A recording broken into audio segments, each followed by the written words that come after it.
कि कॉन्ट्रैक्ट अगर ठीक नहीं काम करेगा तो बुलडोजर के नीचे उसको डलवा देंगे, याद रखना।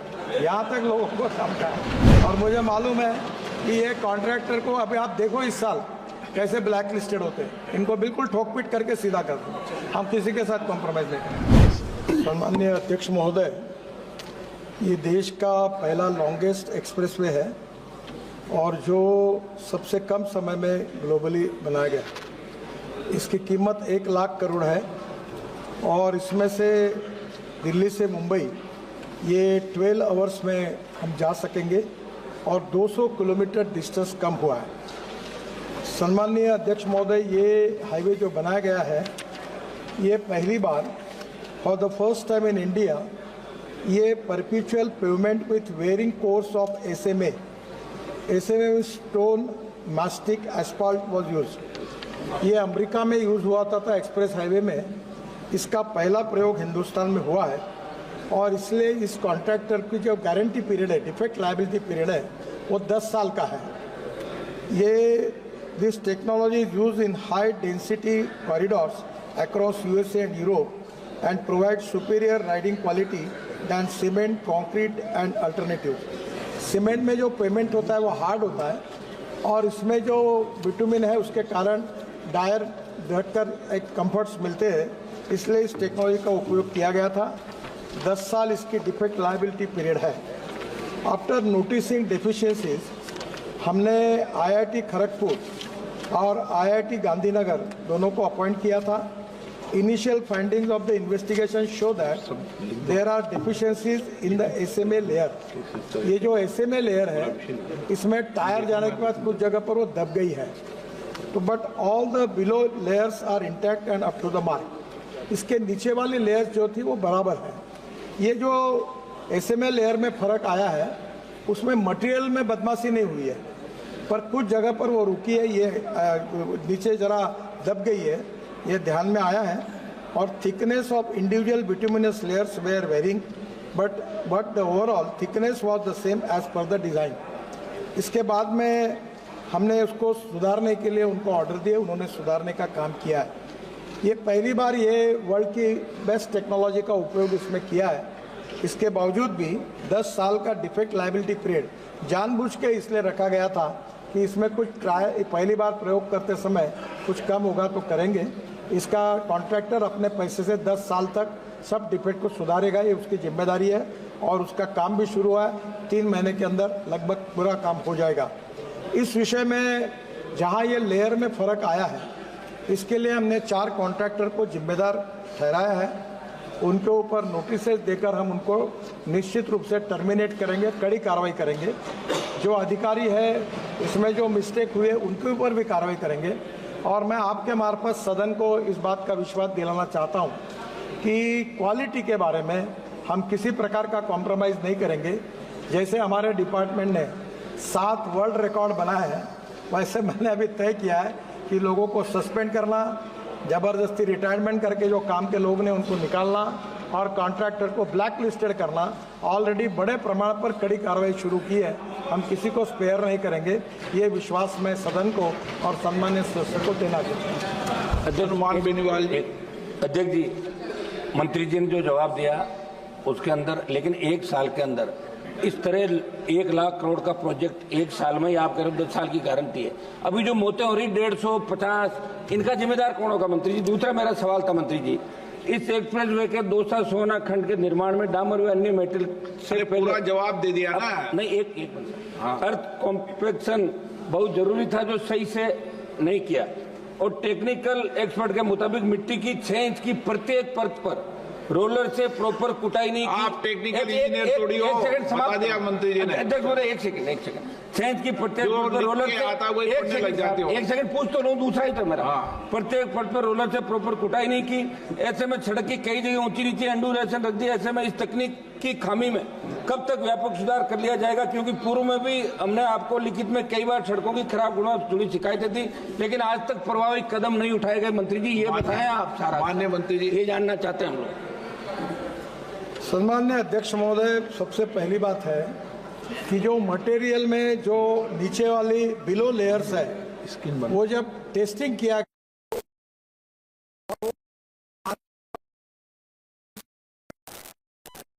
विशेष रूप से मैंने अभी इसके लिए जो अमेरिका की हमने जो SMA करके टेक्नोलॉजी यूज की है, उस टेक्नोलॉजी के मुताबिक मटेरियल बराबर डाला है, उसमें बेईमानी नहीं हुई है, पर उसकी जो लेवल थी कुछ जगह पर 1 है और कुछ जगह पर 1 इंच ऊपर है, तो इसके कारण वो बम डंप आया है।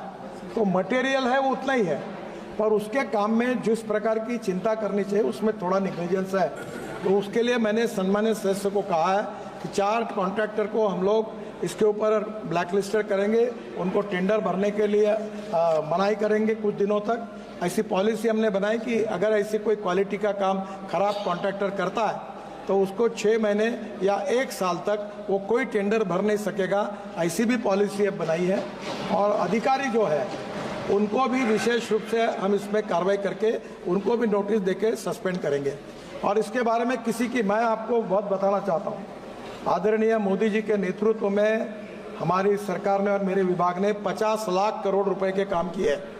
बेनीवाल जी, आपके भी मैं नाकाम लेके आया हूँ, और आप कोई भी कहे कि एक भी कॉन्ट्रैक्टर को अपने सैंक्शन करने के लिए मंत्रालय आना नहीं पड़ा। हम ट्रांसपेरेंट है, टाइम बाउंड है, रिजल्ट ओरिएंटेड है। मैं उसका उल्लेख नहीं करना चाहता, पर मैं पब्लिक सभा में कह चुका हूँ कि कॉन्ट्रैक्ट अगर ठीक नहीं काम करेगा तो बुलडोजर के नीचे उसको डलवा देंगे, याद रखना। यहाँ तक लोगों को समझा है। और मुझे मालूम है कि ये कॉन्ट्रैक्टर को अभी आप देखो इस साल कैसे ब्लैक लिस्टेड होते हैं, इनको बिल्कुल ठोक पीट करके सीधा कर दो। हम किसी के साथ कॉम्प्रोमाइज नहीं करेंगे। श्री अमरा राम जी, मंत्री जी 150 आदमी मरे 1 साल के अंदर, 150 लोग सर, 150 लोग मरे सर। ये गलत, ये थोड़ा सा मैं दुरुस्तार देता हूँ, 150 नहीं, एक जगह नहीं, एक जगह 150 मरे साहब। पहली बात, इस रोड के इसके कारण माननीय सदस्य पीठ पीछे करके, माननीय अध्यक्ष महोदय, ये सड़क में इसके कारण एक्सीडेंट हुआ, ऐसी नोंद नहीं हुई है। हमारे देश में 1.5 लाख लोग मरते थे, 5 लाख एक्सीडेंट होते थे। सम्मानीय सदस्य 150 की बात कर रहे हैं, मैं इसलिए दुखी हूँ। 1,68,000 लोग मरे, जो कोई दंगे में नहीं मरे हैं, जो कोई लड़ाई में नहीं मरे हैं। और मैं सदन से सबको आह्वान करना चाहता हूँ कि हर मेंबर ऑफ पार्लियामेंट की अध्यक्षता में हमने रोड सेफ्टी कमेटी अपॉइंट की है। 40,000 करोड़ ब्लैक स्पॉट के लिए डाले। मेरा खुद का एक्सीडेंट हो गया, मेरा 4 बार पैर टूटा है 4 जगह पर। मैं आह्वान करता हूं कि ये बहुत गंभीर समस्या है, इसके अलग अलग कारण है, उसकी चर्चा कहीं ना कहीं जब होगी तो होगी। पर मैं आपके मार्फत सभी सम्मानीय सदस्यों को आह्वान करता हूं कि ये जो मरने वाले 18 से 34 वयोगट में 60% लड़के लड़कियां हैं, और इनको बचाने के लिए आपके अध्यक्षता में जो कमेटी है, आपके जिले में ब्लैक स्पॉट, इसका रेक्टिफिकेशन, इसमें आप सहयोग करिए। और इस रोड पर भी कोई एक्सीडेंट अगर इसके कारण अभी तक नोंद नहीं हुई है, फिर भी इसकी चिंता करेंगे। हायर स्पीड के कारण और ओवर इसके कारण कहीं ना कहीं प्रॉब्लम आए हैं, पर अगर कोई है तो उसके ऊपर भी हम चिंता करेंगे। माननीय अध्यक्ष महोदय, मैं आपके माध्यम से आपने पूछ लिया ना सब, ये सेकंड नंबर में सप्लीमेंट्री नहीं पूछी जाती। पूछा ही नहीं साहब अध्यक्ष महोदय, मैं तो मान बेनीवाल जी का दिया है। अच्छा, माननीय अध्यक्ष महोदय, मैं आपके माध्यम से मंत्री महोदय से एक तो ये जानना चाहूंगा कि इस एक्सप्रेस हाईवे में पर किलोमीटर क्या लागत आई है। दूसरा, 4 महीने पहले ये हाईवे टूट गया और अभी आप करें अनुबंध के समझौते के अनुसार, प्रावधानों के अनुसार हम उन पे कार्रवाई करेंगे। 4 महीने में कार्रवाई नहीं हुई तो कितना समय लगेगा कार्रवाई पे? आप ब्लैक लिस्ट करेंगे, केवल इससे काम नहीं चलेगा। शायद देश में सबसे हाईएस्ट टोल इस पे आम जनता से लिया जा रहा है। इससे ज्यादा टोल देश में किसी पे भी नहीं लिया जा रहा, और लोगों को 6 महीने से परेशानी हो रही है, और उसको आप ब्लैक लिस्ट करेंगे। प्लीज माननीय अमराराम जी, व्यवस्था से चलिए। आदरणीय अध्यक्ष महोदय, जवाब देने के पहले ही नोटिस इशू हो गए। नियम ये कहता है कि कार्रवाई करने के पहले नोटिस देनी पड़ती है। ऑलरेडी मैंने विभाग को इंस्ट्रक्शन दे दी है, कॉन्ट्रैक्टर 4 कॉन्ट्रैक्टर को नोटिस के बाद तुरंत कार्रवाई होगी। अधिकारियों को सस्पेंड करने के भी आदेश दिए हैं। और दूसरी बात ये जो कह रहे हैं कि ये टोटल 1368 किलोमीटर रोड है और दिल्ली से मुंबई तक है। अब इसमें ऐसा है कि कुछ जगह पर जो पुराना रोड था उससे डिस्टेंस 220 किलोमीटर कम हुआ है, और मुंबई से दिल्ली जाने के लिए कम से कम 32 घंटे 36 घंटे लगते थे, अब आप 12 घंटे में जाओगे तो डीजल पेट्रोल बचेगा। दूसरी बात ऐसी है, लॉजिस्टिक कॉस्ट कम होगी। एक ट्रक को मुंबई जाने के लिए 3 दिन लगते थे, अब वो काम 18 घंटे या 20 घंटे में होगा, तो ट्रक ज़्यादा फेरी मारेगा तो कॉस्ट बचेगी। अब ये पब्लिक प्राइवेट इन्वेस्टमेंट में मार्केट से पैसा खड़ा करके रोड किए तो उसका टोल है। इसके ऊपर भी अभी हम लोग गंभीरता से सोच रहे हैं, अध्ययन चल रहा है, और अगले सेशन के पहले आपको कोई टोल नाका नहीं रहेगा, कहीं रुकने को नहीं पड़ेगा। ऐसी नई सिस्टम, वर्ल्ड की बेस्ट टेक्नोलॉजी उसके ऊपर काम कर रहे हैं, वो लागू होगी, और कम से कम जितना आप प्रवास करोगे उतना ही टोल लगेगा, पूरा टोल नहीं लगेगा। श्री केसी Venugopal. Thank you very much, sir, for giving me an opportunity. With great pain and sorrow, I would like to ask a question through you, sir. 2 days before, in one major accident, 5 medical students died in my constituency, sir. And 3 students are severely injured and they are in a critical condition now. Sir, we passed the Road Security Act. As per Good Samaritan law, there should be a provision of immediate care and attention. I think I would like, as per the Law Commission of India, 50% of these victims died of preventable injuries and could have been saved if they had received care on time. So, and another thing, designing of the roads also, national highway. We discussed about that several times. Also, one of the reasons for this accident. On my question to Honorable Minister that we passed the bill, we passed the rule, but the rules and bill according to the law is not implemented properly. That rules and laws are not implemented properly in this country. So whether the government is going to take serious note on this, this is one of the serious, as 5 medical students, sir. They are studying in first year in that college. Okay. All are died. So, sir, whether you are going to take serious actions on that.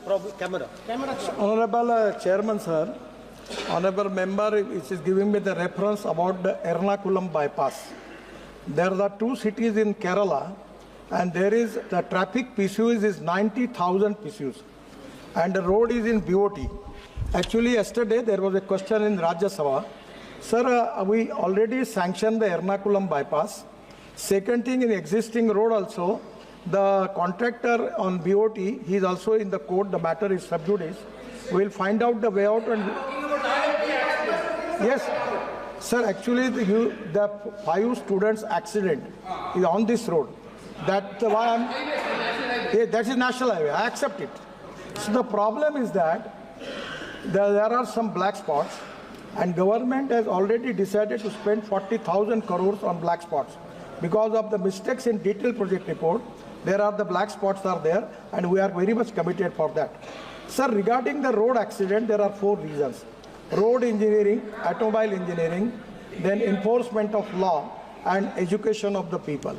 So the biggest problem of the society is neither they have respect for the law and neither they have fear for the law. Sir छोटी छोटी बातें होती है, red signal रुकते नहीं। कल रात को मेरे सामने एक गाड़ी रेड सिग्नल में क्रॉस होकर चली गई। ऐसे अनेक बातें, हेलमेट न पहनने के कारण 30,000 लोगों की मौत होती है। मैं आपको यही कहना चाहूँगा कि जो रूल्स ऑफ द रोड है, जिसका पालन करना चाहिए हमारे देश में, उसमें काफ़ी कमी होने के कारण ये होता है। सरकार इसके लिए, गवर्नमेंट इज़ वेरी कमिटेड। मैं खुद भोगी हूँ, मेरा खुद एक्सीडेंट 4 जगह पैर टूटा है जब मैं लीडर ऑफ अपोजिशन महाराष्ट्र में था, और मैं लगातार इसमें संवेदनशील हूँ। पर मुझे ये स्वीकारने में संकोच नहीं हो रहा, दुख हो रहा है कि हमने कोशिश करने के बाद भी 1.5 लाख मौतें जो थी वो इस साल 1,68,000 हुई, without cooperation from the public representative, media और सोसाइटी। ये बहुत बड़ा प्रॉब्लम है सर समाज का। आप भी इसके लिए एक अलग चर्चा रखिए और जरूर इसको सॉल्व करने के लिए हम कोशिश करेंगे। We are committed for that and whatever the good suggestion from your side we are ready. Sir, हमने फाइन के रेट बढ़ा दिए, आपने जो कहा रोड सेफ्टी बिल में सब किया, फिर भी लोग रूल्स का पालन ही नहीं करेंगे, तो ये भी हमारी रिस्पॉन्सिबिलिटी उनको पड़ा। Sir, we will try for that. Sir, इसमें ये कॉन्करेंट लिस्ट में है। ये क्या है कि ये स्टेट सब्जेक्ट भी है और सेंट्रल सब्जेक्ट भी है, पर हम दोनों के, मैं किसी को ब्लेम नहीं करता, मैं अपने को जिम्मेदार। इनके माननीय मंत्री महोदय, इनके बेटे बेटे के जवाब मत दो। अच्छा, इनको जब बुला देते बेटे बेटे क्यों टिप्पणी करते हो आप? सीनियर मेंबर हो। बैठे बैठे क्यों टिप्पणी करते हो आप? जो आपको मैंने अलाउ कर दिया उसके बाद बैठे बैठे भी टिप्पणी करो? नो, लेकिन ये भी सीरियस नहीं, तरीका नहीं संसदीय तरीके का। हाँ, क्यों